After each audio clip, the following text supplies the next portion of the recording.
Madam जी, लाई मैं रख देता हूँ आपका सामान घर तक। नहीं नहीं, मैं रख लूंगी, thank you. Mention not madam जी।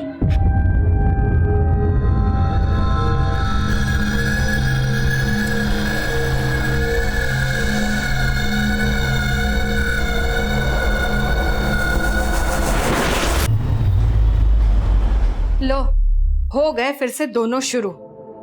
तू जब भी करनाल से आता है, इस घर में इस गेम के अलावा कोई बात नहीं चलती। तुझे पता है ना मीनल की शादी सर पे है। हाँ, अरे तुम्हें क्या हो गया? मेरी तरफ से तो पूरी तैयारी है ना। मेरे पे गुस्सा क्यों कर रहे हो? आप लोगों को शिकायत करनी है ना, गीता दीदी की करो। क्या कहा था आप लोगों ने? इस वीकेंड आ जाएगी, आई वो। लो याद किया और आ गया इसका वीडियो कॉल। हेलो, कैसे हैं आप सब? हम सब तुझसे बहुत नाराज हैं। तू आई क्यों नहीं? अच्छा बाबा, सॉरी, नेक्स्ट टाइम पक्का आऊंगी। मैं 1 मिनट में आती हूँ। अरे, ये मीनल को किसका फोन आ गया? अरे उसे तो फोन आते रहते बेटा। तू बता कैसी है, वहाँ सब ठीक है?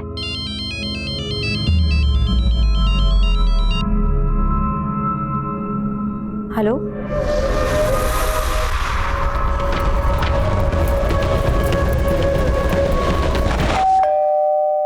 इतनी रात को कौन आया होगा? मैं देखता हूँ, रुक।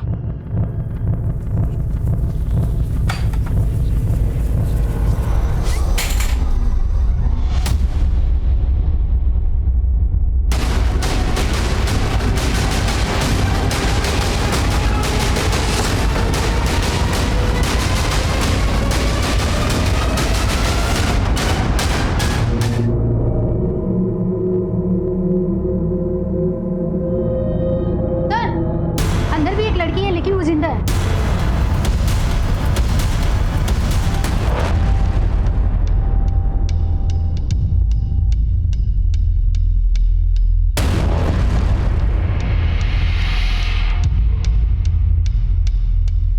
सर, घर में 2 मर्डर हुए हैं और जो लड़की जिंदा है शायद उसके साथ किया गया है। शायद उसको ही मारने का इरादा हो, लेकिन किलर को अंदाजा नहीं हुआ कि वो जिंदा है। माना लूट हुई है, लेकिन बॉडी को गौर से देखो। जिस बेरहमी से कत्ल किए गए, लगता है किसी ने पुरानी दुश्मनी निकाली। हो सकता है मोटिव मर्डर का ही हो और लूट मिसगाइड करने के लिए की गई, ताकि ये लगे कि सारे कत्ल किसी लूटने वाले गिरोह ने किए। सर, एक कॉलोनी का चौकीदार है रतन। कल रात को ही नाइट ड्यूटी पे था। सुबह सबसे पहले इसी ने घटना को विटनेस किया और आसपास के लोगों को इकट्ठा भी किया। ड्यूटी पे था तो? हाँ साहब। क्या देखा तूने? कुछ नहीं साहब। इतना बड़ा कांड हो गया, तूने कुछ नहीं देखा? अब वो हमारी आंख लगी थी रात को। सिंह, इसको नींद से जगाओ जरा। साहब मैंने कुछ नहीं किया साहब। साहब विकास, पड़ोसी से पूछताछ करो और देखो आसपास कोई सीसीटीवी है या नहीं। सर,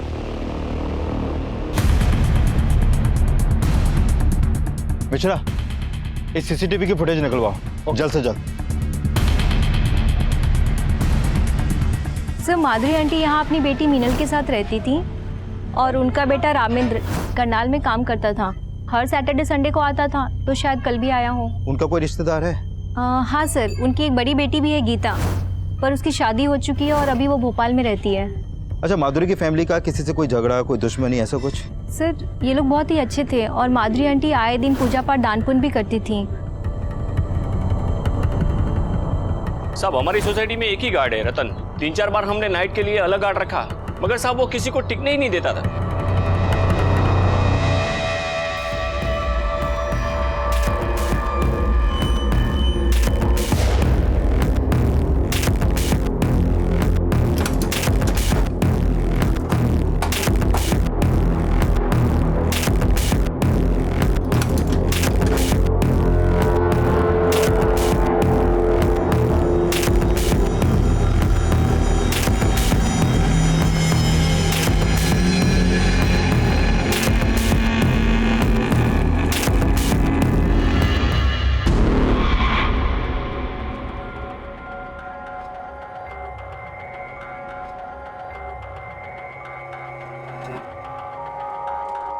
रानी, 8 बज गए, मेरा जूस कहाँ है?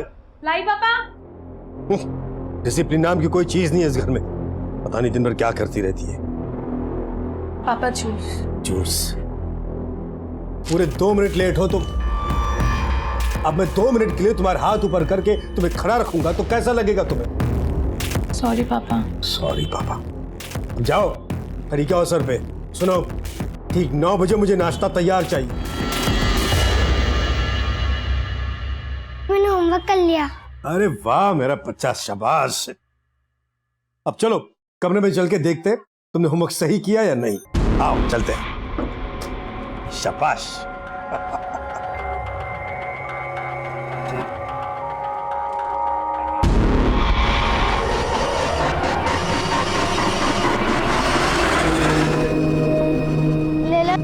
ले लो ना फूल, ले लो ना 5 रुपए में, 5 रुपए में।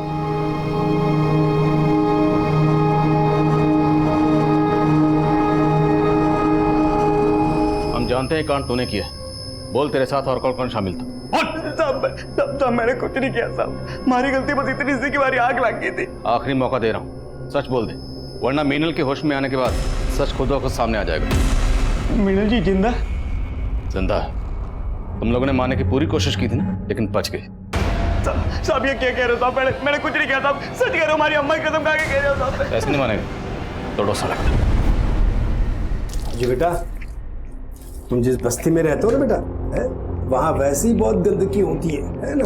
तो अगर तुम रोज नहाओगे नहीं बेटा, फिर बीमार पड़ जाओगे, है ना बेटा? पापा जी, कितनी बार कहा है तुमसे मेरे कमरे में नॉक करके आया करो। पापा जी वो चाय एक्चुअली। जो कहना बाद में कहो, जाओ भी यहाँ से। जी।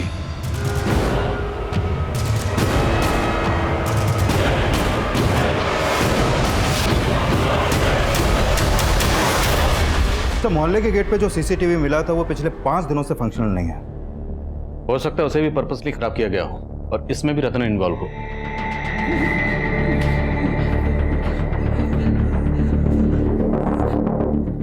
अब बोलेगा सच? साहब मैं कसूर साहब, मैंने कुछ नहीं किया, मुझे डाले दीजिए साहब, बहुत डर लग रही साहब। अभी भी इसकी गर्मी निकली नहीं, इसको और लेटाओ बर्फ की सिली पे, तब ये सच बोलेगा। मैंने कुछ नहीं किया साहब। साहब मैं आपको एक बात बताना चाहता हूँ साहब। बोल। साहब उस दिन ना मैंने आप ही के लोगों को देखा था साहब। हमारे लोगों को? मतलब पुलिस वालों को? हाँ साहब, पहले मैं ये बात बताने से आपको डर रहा था साहब, लेकिन उस रात ना साहब पुलिस वाले आए थे वापस और मेरी आग लगी हुई थी, इसलिए उनके पास जाने की मेरी हिम्मत भी नहीं हुई साहब। साहब वहाँ पर रात काफी थी साहब, इसलिए अंधेरे में किसी के चेहरा नहीं देख पाया और सबने पुलिस की वर्दी पड़ी हुई थी साहब। अपनी बकवास बंद कर। थोड़ी देर बाद बोलेगा वहां 4 टेररिस्ट आए थे गाड़ी में, तो तेरी बात मान लेंगे हम। पूरी रात इसको बर्फ की सिली पे लेटा, तब इसकी गर्मी निकलेगी। सब मुझे पता था आप लोग मेरी बातों को विश्वास नहीं करोगे, इसलिए मैं नहीं बता रहा था साहब। साहब सब मैं सच कह रहा हूँ साहब, मैंने पुलिस वालों को देखा था। रानी, मैं बच्चों को पढ़ाने जा रहा हूँ, ठीक 8 बजे वापस आऊंगा, तब तक मुझे खाना तैयार चाहिए। ओके पापा। रस्सी जल गई लेकिन बल नहीं गया इस इंसान का। गनीमत समझो तुम्हारी शादी मुझसे करवा दी पापा ने। हाँ तुम्हारे लिए तो अच्छा है ना, लेकिन मेरा कहने को मैं इस घर का जमाई हूं, लेकिन मेरी औकात कुत्ते से ज्यादा नहीं है। और ये तुम्हारे बाप का कमीनापन है। शायद आप बने, जबान संभाल के बात करो। तुम अपने पापा को संभालो ना। ये बच्चे पढ़ाने की समाज सेवा के नाम पे वो जो कुछ भी कर रहे हैं, इसका अंजाम क्या होगा तुम्हें कोई अंदाजा है? बस नहीं, मैं मानती हूँ पापा थोड़े गुस्सैल है, स्ट्रिक्ट है, पर तुम मेरे पापा के बारे में इतना गंदा सोच भी कैसे सकते हो? गंदा कर रहे हैं इसलिए बोल रहा हूं मैं। तुम्हारे पापा क्या कर रहे हैं, क्या करतूते कर रहे हैं, वो सब मैं देख चुका हूं। तुम्हारे पापा के चक्कर में हम सब फंसने वाले हैं। एक भी बच्चे के अगर माँ बाप को यह पता लग गया ना, तो हम सबके सब जेल पे चले जाएंगे।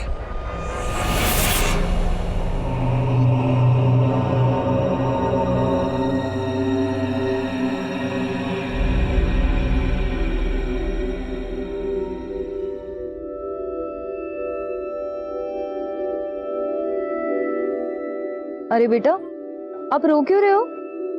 कुछ नहीं मैडम, मैं कहाँ रो रही हूँ। कितने बहादुर हो आप, रो भी रहे हो और तकलीफ भी नहीं बता रहे। तकलीफ कैसी मैडम? हम फूल वालों को तो कांटों से तीस करनी पड़ती है।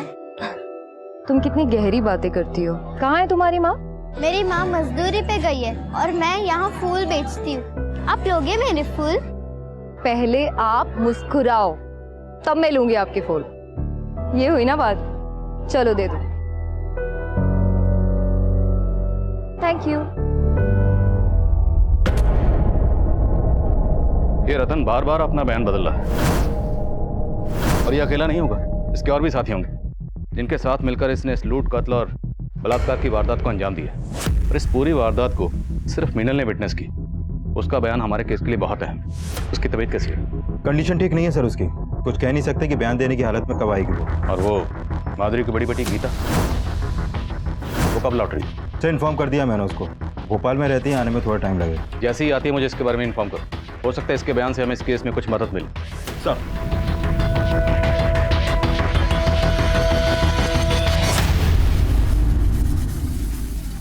माँ, वो आंटी बहुत अच्छी है, उन्होंने मेरे सारे फूल ले लिए। तू है ही ऐसी, ये पत्थर भी पिघल जाए। पर तुम नहीं पिघलती माँ, और मेरी एक भी बात नहीं मानती। तू सोच ले, मैं तेरी निर्दयी माँ हूं, लेकिन तेरा भला ही सोचूंगी। मैं गमी सर। कम इन। सर फॉरेंसिक टीम को माधुरी के घर से ऐसे कोई भी अननोन फिंगरप्रिंट्स नहीं मिले हैं जो क्रिमिनल से बिलोंग करते हो। शायद क्रिमिनल्स ने हैंड ग्लव्स पहने होंगे। सर रतन बोल रहा था कि वहां पर पुलिस की वर्दी में लोग आए थे, लेकिन मैंने पेट्रोलिंग टीम से चेक किया, उस रात वारदात के दौरान वहां पर कोई भी पीसीआर नहीं गई थी। मतलब ये रतन झूठ बोल रहा है। हो सकता है उसने खुद ही किसी गैंग को एंट्री दी। लेकिन सर रतन के कॉल रिकॉर्ड में इसका कोई क्लू नहीं मिल रहा। एक बात और सर, मैं मीनल का इलाज कर रहे डॉक्टर से मिला था, उन्होंने कंफर्म किया कि मीनल के साथ, लेकिन सर मीनल की बॉडी पर से सिर्फ एक ही पीस का डीएनए मिला, जबकि हम मान रहे थे कि इतनी बड़ी लूट और हत्या को कई लोगों ने अंजाम दिया होगा। मीनल की बॉडी पर जो डीएनए सैंपल्स मिले उसे रतन के डीएनए सैंपल से मैच करवाने की परमिशन निकलवाओ। सर रतन, रविंदर, माधुरी और मीनल, इन सब के कॉल रिकॉर्ड चेक किए। सर मीनल के नंबर पे एक सस्पिशियस नंबर मिला है, और पिछले काफी समय से मीनल की इस नंबर पे बातें हो रही थी। किसका नंबर है? सर दीपक शर्मा, गुरुग्राम के सेक्टर 15 का रहने वाला है, और सर घटना के 2 दिन पहले से ये गायब है। इसके घर पे भी ताला लगा है। तब पता चला है कि मीनल के साथ इसकी शादी होने वाली थी। ये मीनल का मंगेतर है? जी सर। तो इसका इस लूट और से क्या कनेक्शन हो सकता है?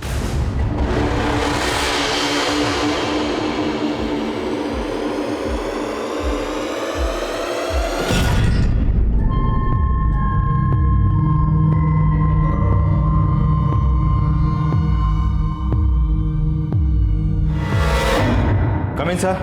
हमें सर मीनल की बहन गीता आई है। बोला। सर उस रात मेरी सबसे फोन पे बात हुई थी, सब खुश थे। आपका पूरा परिवार खत्म हो गया, फिर भी आपको यहाँ आने में 24 घंटे से ज्यादा वक्त लग गया। सर मेरे हस्बैंड हॉस्पिटलाइज्ड है और यहाँ आने के लिए मुझे टिकट भी नहीं मिल रही थी। अब आपकी माँ तो रही नहीं, और वैसे भी मीनल तो आपकी सगी बहन तो है नहीं।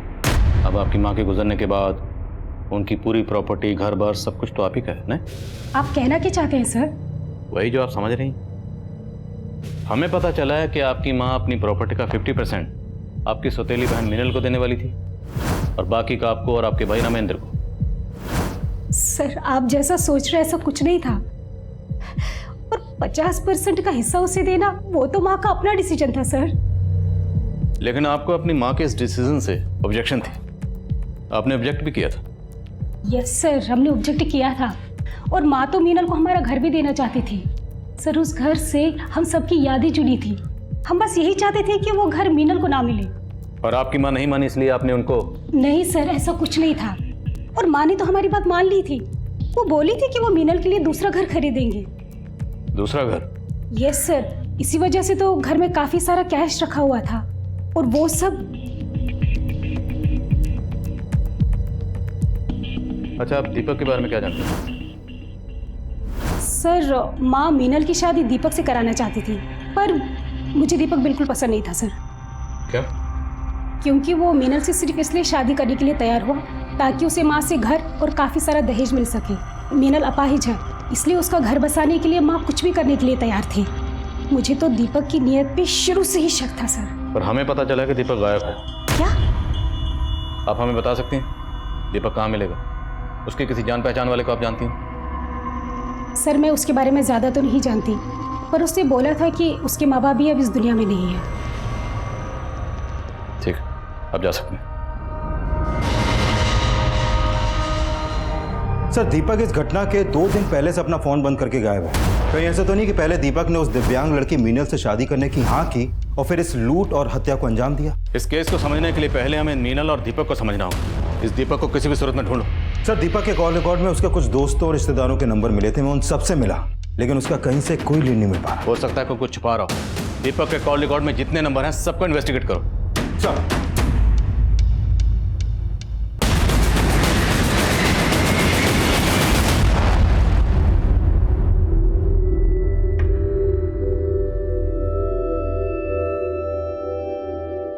लाओ मैडम, मुझे दे दो, मैं संभालती हूँ इसे। हाँ, इसे थोड़ी देर के लिए तुम ले लो। Thank you so much. Mention not. अरे वाह, तुम तो इंग्लिश भी बोल लेती हो। पढ़ाई करती हो? नहीं मैडम, मैं नहीं पढ़ती। अच्छा चलो, तुम उसे 2 मिनट संभालो, मैं अब भी आई। हाँ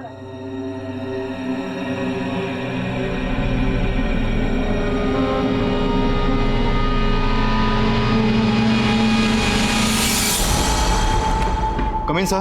कमिंग। सर अपने खबरी दीपक के दोस्तों पे नजर रखे हुए थे सर। उन्होंने उनमें से एक दोस्त को सेक्टर 17 के घर में जाते हुए देखा है सर। हो ना हो दीपक वहीं पे छुपा बैठा है।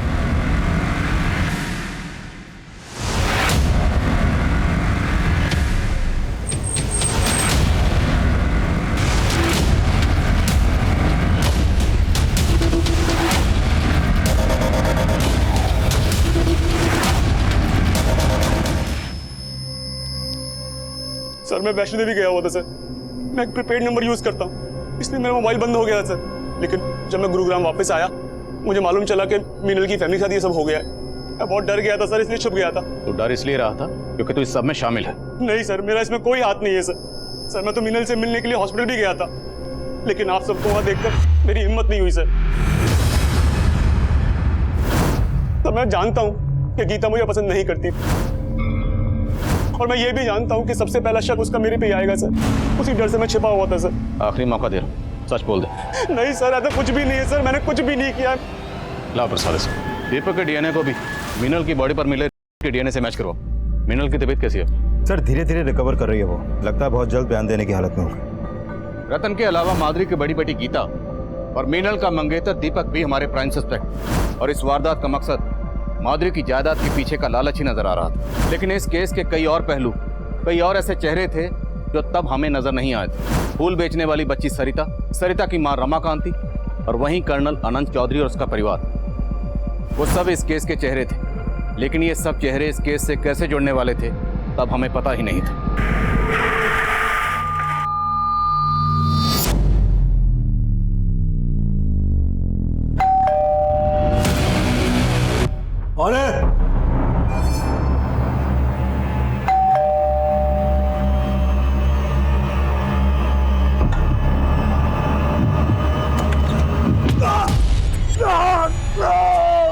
क्या बदतमीजी है।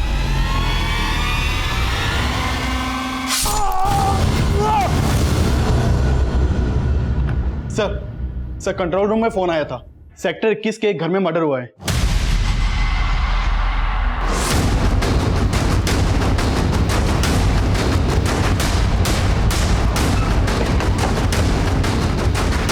सर ये वाला घर है।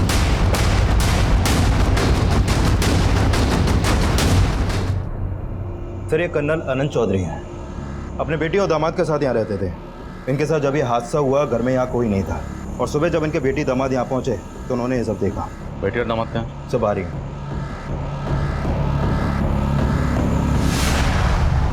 कल मैं और मेरे हस्बैंड अपने रिलेटिव से मिलने रोहिणी गए हुए थे, और जब हम सुबह घर वापस आए तो आपके और कर्नल साहब के अलावा घर में कोई और भी रहता है? नहीं सर। आपको किसी भी शक? सर अभी कुछ भी समझ में नहीं आ रहा। कर्नल चौधरी के बारे में सब कुछ पता लगा उनकी बेटी और दामाद जो उनके बारे में कह रहे हैं उसमें कितनी सच्चाई। सर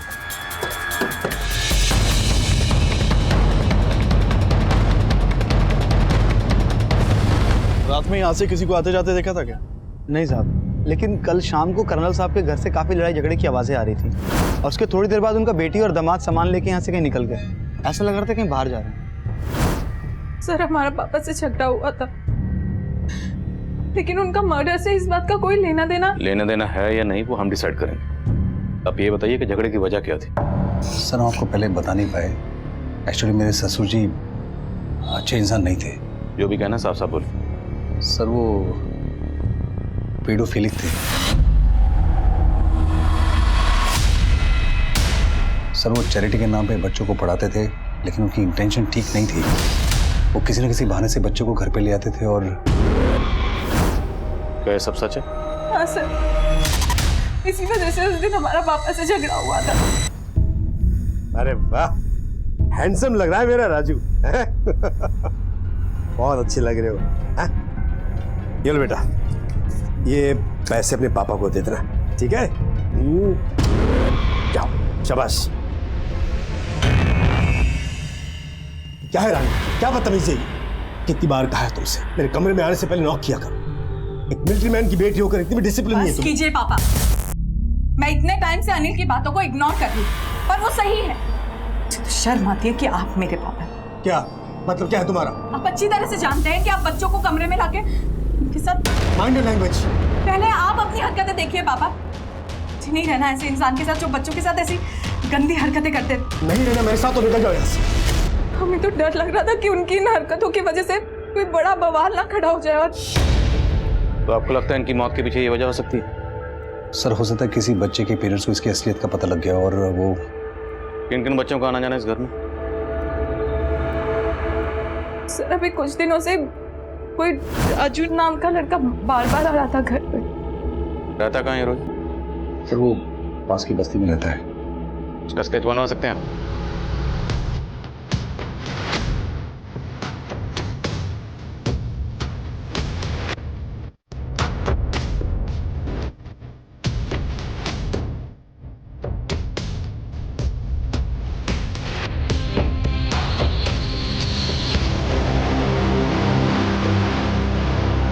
एक बात बताओ, वैसे तुम रहती कहाँ हो?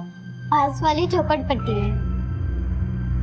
अरे तुम्हें तो बहुत बुखार है, हमें तो डॉक्टर के पास चलना पड़ेगा। चलो उठो जल्दी। नहीं मैम, मैं ठीक हूँ। से नहीं होगा, चलो। हाँ साहब, कर्नल साहब यहाँ के बच्चों को पढ़ाते थे। तो बच्चों, हम आज फिर से हिंदी कविता दोहराएंगे जो हमने कल पढ़ी थी। चल घर चल घर पे।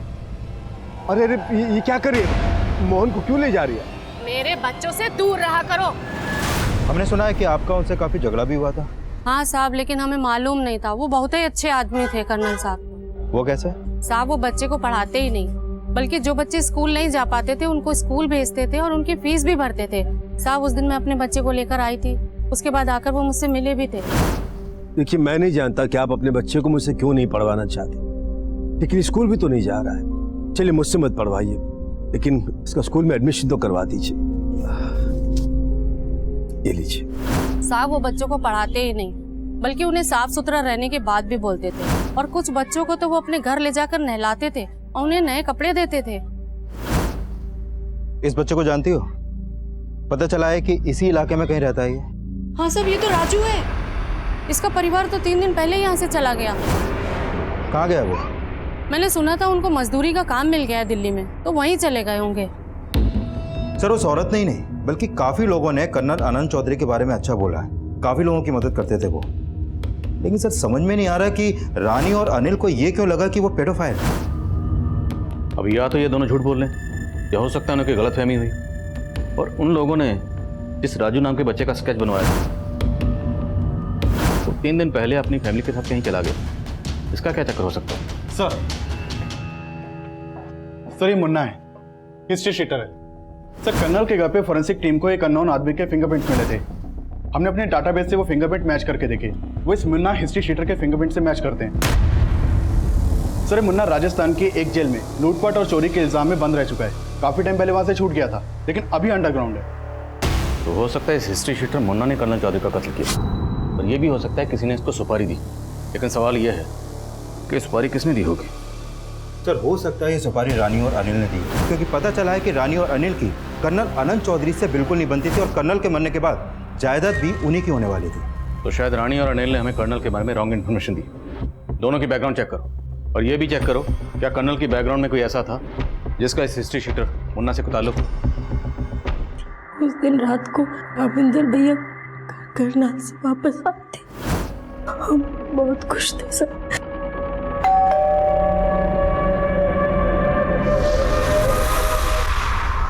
कौन है? दरवाजा खोलिए, पुलिस। पुलिस? क्या हो गया? जी पर बात क्या है? ये माधुरी जी का घर है ना? जी। आपसे एक केस के बारे में बात करनी है। दरवाजा खोलिए।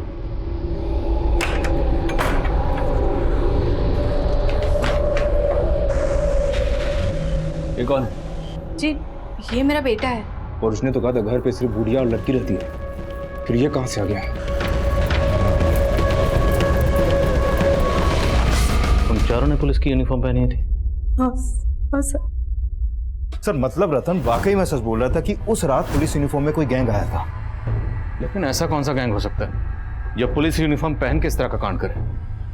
पता करो, क्या पहले भी कभी किसी गैंग ने इस तरह का कांड किया? सर अरे तुम्हें तो बुखार था ना, तुम बेडरूम से यहाँ क्यों आई? और ये एप्पल मैं तुम्हारे लिए लेकर आई हूँ। मेरा बुखार तो उठ गया, और वैसे बिना छोटू बेबी को देखे मेरा मन नहीं लगता। और छोटू बेबी का भी तुम्हारे बिना मन नहीं लगता। वो क्या है, छोटे बेबी को दूर से ही प्यार, वो क्या कहते हैं, इन्फेक्शन। हाँ देखो छोटू बेबी, तुम्हारी मासी कितनी समझदार है। मैं मासी हूँ? सरिता मासी। मासी? सरिता मासी? कम इन सर। काम।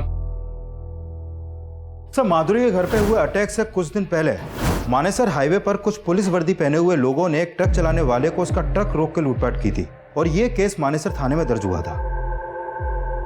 और उस समय उस ट्रक का हेल्पर किसी भी तरह अपनी जान बचाकर वहां से भाग निकला, लेकिन उसने उन क्रिमिनल्स के स्केच बनवाए थे। ये देखिए सर।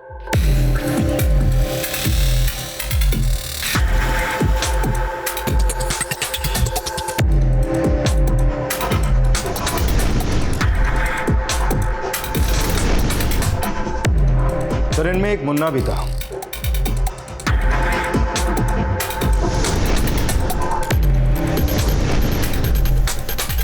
और यही मुन्ना कर्नल चौधरी और माधुरी के घर पे भी मौजूद था, और मीनल ने कहा था कि वो लोग रामेंद्र को वहां देखकर हैरान हुए थे। और उसने तो कहा था घर पे सिर्फ बुढ़िया और लड़की रहती है, फिर ये कहाँ से आ गया?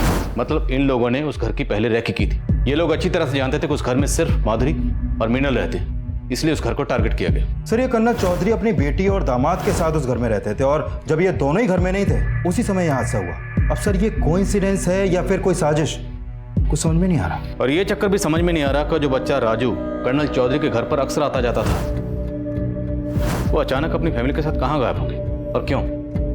और हमें पता चला था कि माधुरी स्लम की बच्चियों को मंदिर में बुलाकर उन्हें कन्या भोज करवाती थी।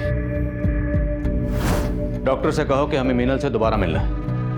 माँ शुरू से हर 15 दिन में अष्टमी पे कन्या भोज कराती थी। उन बच्चों में कभी आपने इस लड़के को देखा था? नहीं सर, उसको तो नहीं देखा, लेकिन हाँ माँ एक बच्ची को पसंद करने लगी थी। अक्सर माँ उसको घर लेके आती थी। क्या नाम था उस बच्ची का? कहाँ रहती थी जानती हैं? नहीं पता सर, लेकिन वो मैंने उसे मंदिर में फूल बेचते हुए देखा था।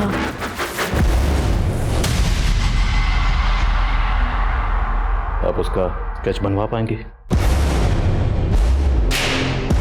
दीदी। अरे तुम क्यों लेकर आई मेरे लिए पानी? मैं ले आती ना। मैडम जी अब मैं बिल्कुल ठीक हूँ, आपके सारे काम मुझे बोलो, मैं कर लूंगी। तुम हमें जेल भिजवाना चाहती हो? जेल? हाँ, छोटे बच्चों से काम कराना गैर कानूनी होता है, आपको पता है?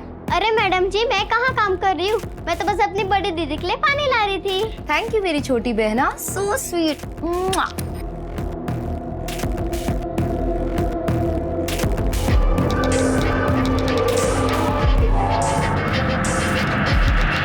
सर मीनल ने जिस बच्ची का स्केच बनवाया था मैंने इसके बारे में मंदिर में पता किया, लेकिन सर ये काफी टाइम से वहां पर देखी नहीं गई है। लेकिन ये पता चला है कि इस बच्ची का नाम सरिता है। और सर जितने भी लोगों से मैंने इस बच्ची के बारे में पूछताछ की, निकलकर यही सामने आया कि बच्ची सरिता माधुरी के घर पे हुए अटैक से पहले ही गायब हो गई थी। और वो बच्चा राजू, वो भी कर्नल के घर पे अटैक होने के 2 दिन पहले गायब हुआ था। लेकिन सर इन बच्चों का मुन्ना जैसे हिस्ट्री शीटर से क्या कनेक्शन हो सकता है? कुछ ना कुछ कनेक्शन तो है विकास, अब क्या कनेक्शन है ये पता लगाना होगा। खबरियों को काम पे लगा, दोनों केसेस की इंफॉर्मेशन निकलो।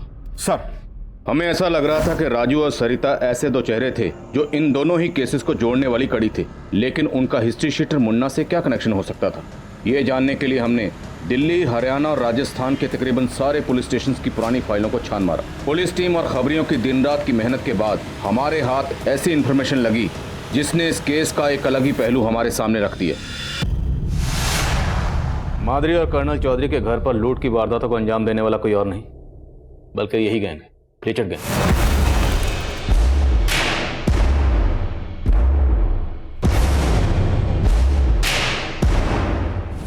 दोनों वारदातों में पैटर्न सेम है, जो कि लीचर्ड गैंग की मॉडल ऑपरेंडी से मैच करता है।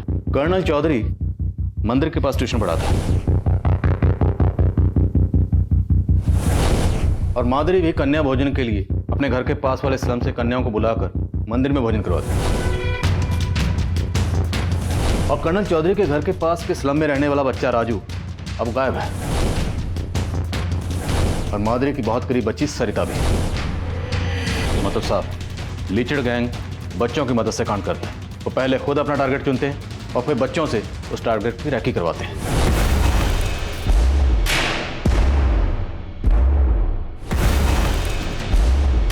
और हो सकता है कि शायद ये दोनों बच्चे लीचर्ड गैंग के लिए काम करते हैं।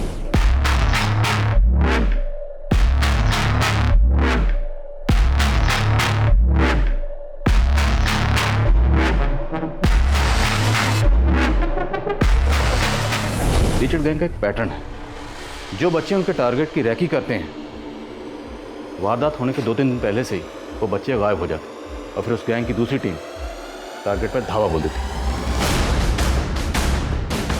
यह है लीचर्ड गैंग का लीडर राजबल्लभ, 8 कत्ल और लूटपाट के केसेस में वांटेड है। इससे पहले इस गैंग के सामने आए सारे केसेस की एक डिटेल स्टडी करो, खबरों को काम पे लगाओ। इससे पहले ये गैंग किसी और को अपना टारगेट बनाए, हमें इस गैंग को धरना है किसी भी सूरत में। सर दीदी, आपके साथ आपके पति नहीं रहते? नहीं, वो फौज में रहते हैं, मगर जब आएंगे मैं तुमको उनसे मिलवाऊंगी, ठीक है? पर मैं तो आज ही जा रही हूँ। आज ही जा रही हो? कहाँ जा रही हो तुम? मेरी माँ को नया काम मिला है सोहना में, तो हम वही जा रहे हैं आज। तुम आज ही जा रही हो और तुमने मुझे बताया भी नहीं? खैर छोड़ो, सोहना में कहाँ, हम तुमसे वहां पर मिलने आएंगे। वो तो पता नहीं, पर हाँ मैं अपनी माँ से पूछकर आपको फोन करूंगी। पक्का? पक्का। ठीक है, बाय दीदी। अब मैं जाऊँ? नहीं, 1 मिनट रुको।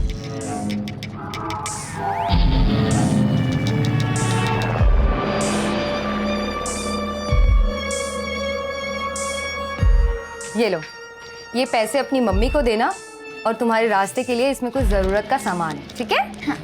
बाय दीदी। अपना ध्यान रखना। Bye bye.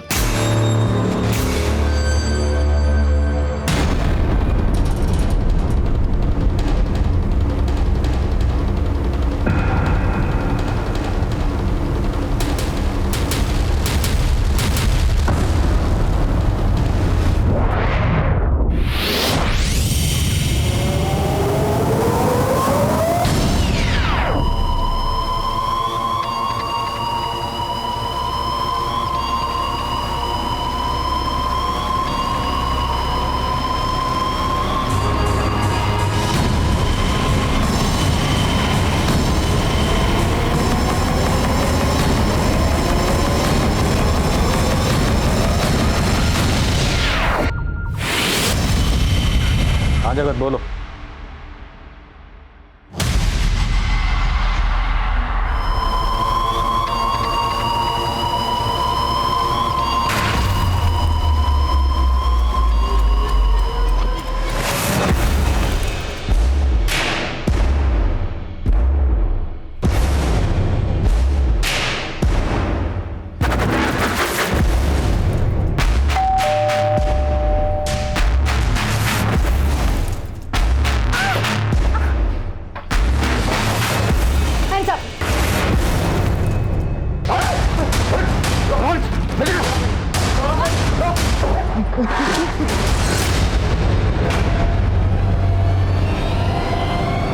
राजवल्लभ कहाँ?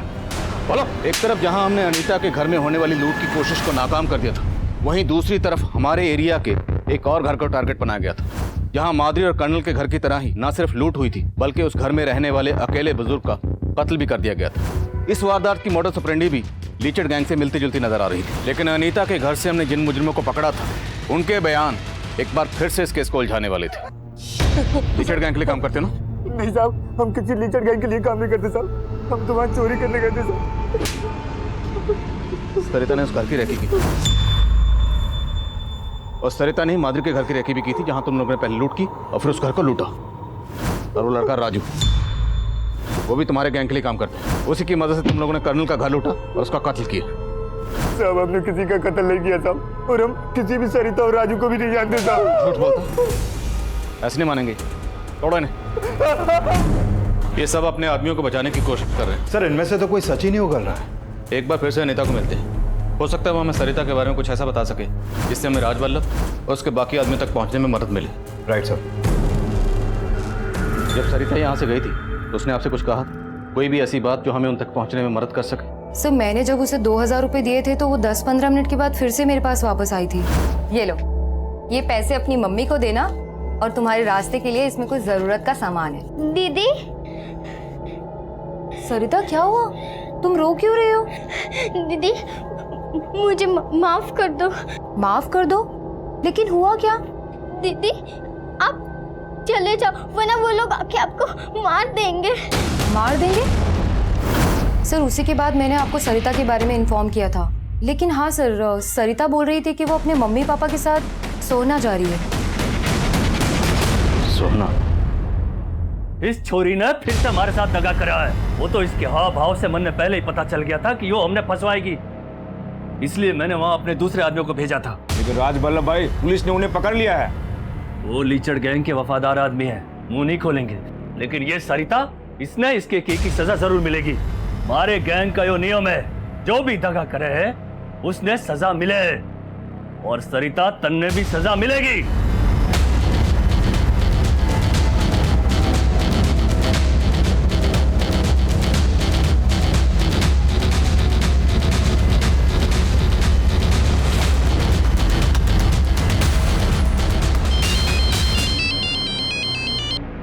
हेलो,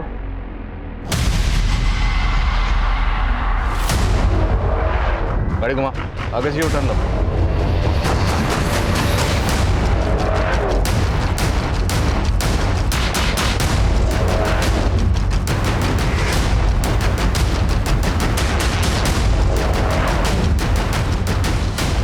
चल हथियार ला।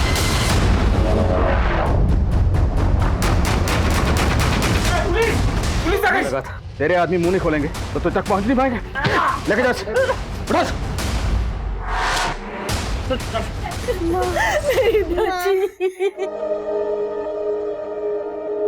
यूं तो सरिता खूंखार अपराधियों के लीचड़ गैंग का हिस्सा थी, लेकिन उसकी मासूमियत ने उसे यह फर्क बहुत जल्दी समझा दिया था कि लालच और हिंसा का अंत हमेशा बुरा होता है। सरिता समेत बाकी और बच्चों को भी बाल सुधार गृह में भेज दिया गया। दया भाव समाज के समुचित विकास के लिए अच्छा है, लेकिन जज्बातों की रौ में बहकर बिना जांच पड़ताल किए किसी अनजान के लिए अपने घर के दरवाजे खोल देना एक दस्तक है।